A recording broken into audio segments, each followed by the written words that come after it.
on this episode of China Uncensored.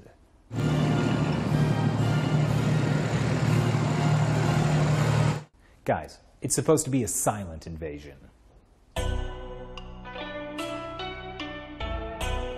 Hi, welcome to China Uncensored. I'm your host, Chris. It's one of the most controversial books of the year, Silent Invasion by Professor Clive Hamilton. It details how the Chinese Communist Party is infiltrating Australian society and politics. I sat down with Professor Hamilton to discuss why he refuses to be silent about this invasion. Thank you for joining us today, Professor Hamilton. It's a pleasure to be here. Great. So in Silent Invasion, you talk about dark money, spies, and gullible politicians. Which should we be most terrified of? Well, it's a constellation. I'm sorry, I wish I could pick out one, but this is the thing about the CCP's influence operations in Australia. As one intelligence official described it to me, he called it a full court press.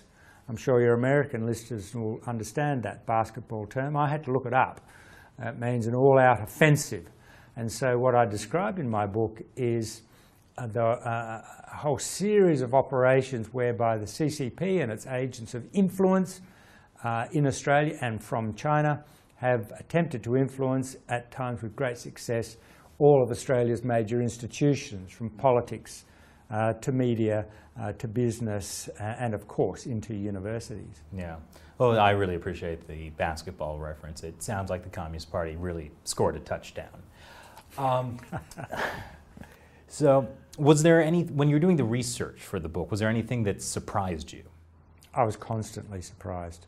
Nothing is sacred. No area of Australian society, politics or culture is free from influence if there's an opportunity there. And so, as you say, that was one of the shocking elements that I came across, the way in which, and I don't want to exaggerate this, my understanding is this has only happened in a small way so far, but the way in which agents of the CCP have made themselves present in the congregations of Chinese Christian churches in Australia. And of course, the CCP is officially an atheist organisation, and so the infiltration is certainly not because the CCP feels as though it needs to inject a spiritual element into its ideology. Mm-hmm. Is the Communist Party's infiltration targeting any particular political party? They're quite eclectic in their political tastes. They'll infiltrate anything that they can. What impact do you hope Silent Invasion will have? I wrote the book in order to wake up Australians as to what is happening. To give them a full picture of the nature of these operations and more particularly why. Why is the CCP targeting Australia in this way? So really it's to bring about social change, political change in response to what I see, as many others do, as a really big problem in Australia. How does this affect your average Australian who might be more concerned about rugby or Vegemite or whatever the average Australian is into these days? When I've been going around the country giving talks, chatting to people about the book, is that it seems to me that a very large number of Australians had a kind of sense that there was something wrong, that they'd picked up something in the newspapers or in their local community about some kind of intrusion from the CCP or a major Chinese corporation that worried them. There was a kind of unease about what's been happening, and therefore many many non-Chinese Australians and a lot of Chinese Australians have seized upon the book as a way of explaining more broadly what has been happening, this kind of niggling sense that they've had that there's something odd going on that's made them feel uneasy. So. And what was your reaction when your publisher told you they weren't going to publish Silent Invasion? Were you like, wow, I wish I had included that story in my book? I was shocked. I was deeply shocked. Alan and Unwin I've worked with for many, many years. They have been extremely enthusiastic about the book, right up to the day before I got the phone call and said, we're pulling the plug. And they said subsequently that, and the phone call and in writing subsequently, that they did it because they were afraid of retaliation from Beijing.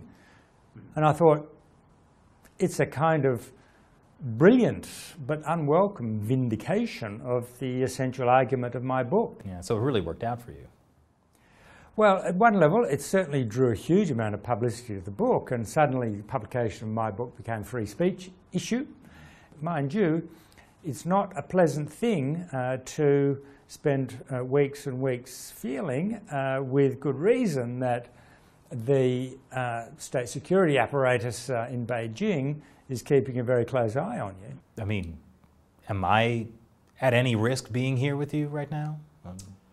Well, we did have a spy sitting outside of this building who was carrying with her what I was subsequently told was probably a sniffer, which is a device that looks like a mobile phone, but in fact is a quite sophisticated electronic device that can pick up all Wi-Fi and mobile telephone communication inside a building.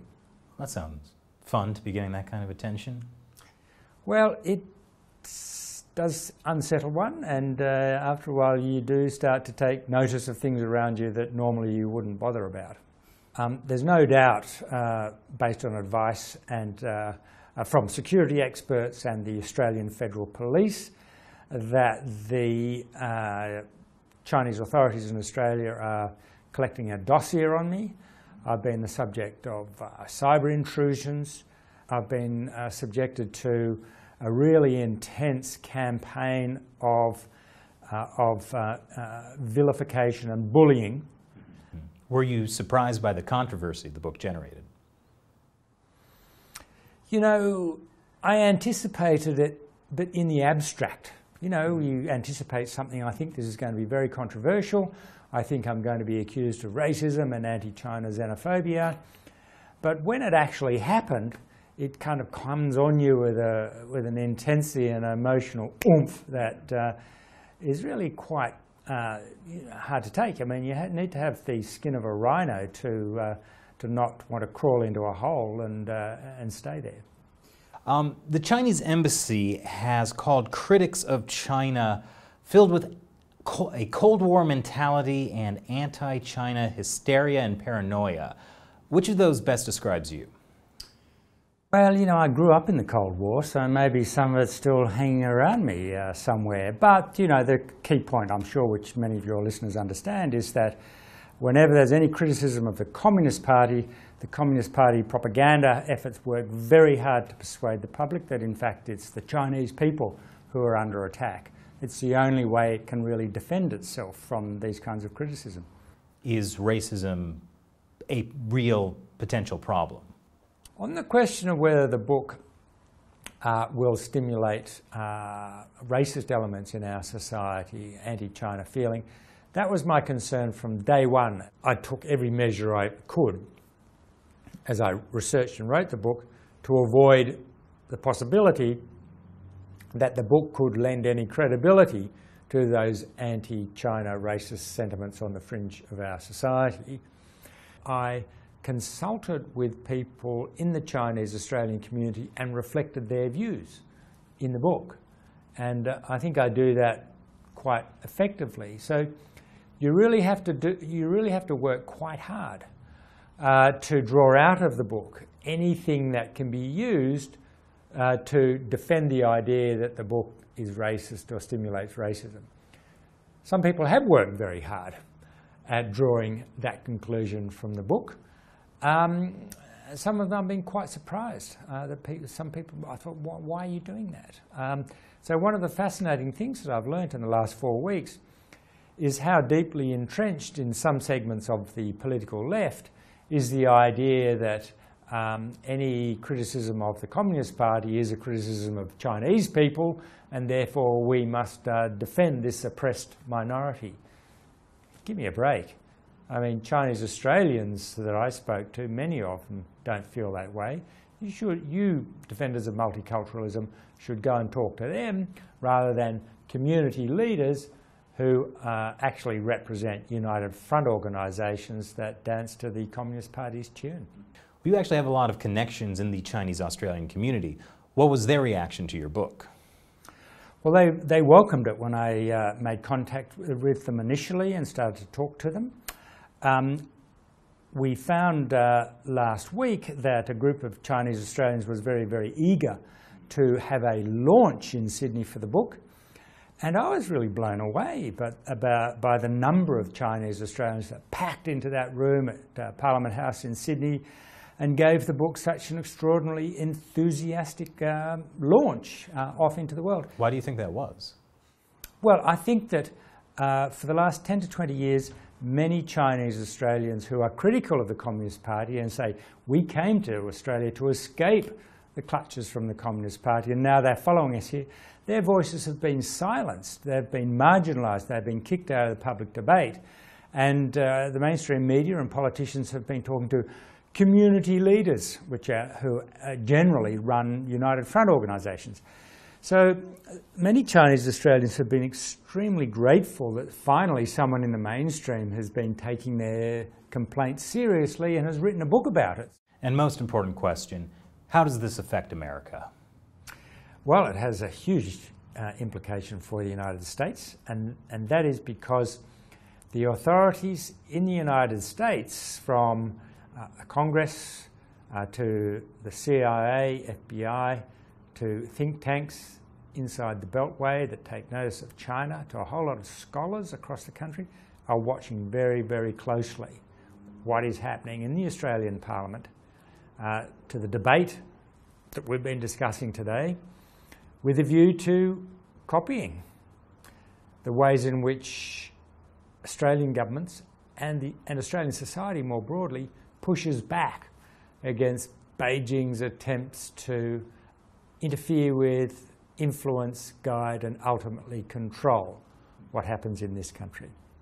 So in your book it says the Communist Party is using democracy to destroy democracy. What can liberal democracies do to protect ourselves and our freedoms? Well, I think liberal democracies need to muscle up.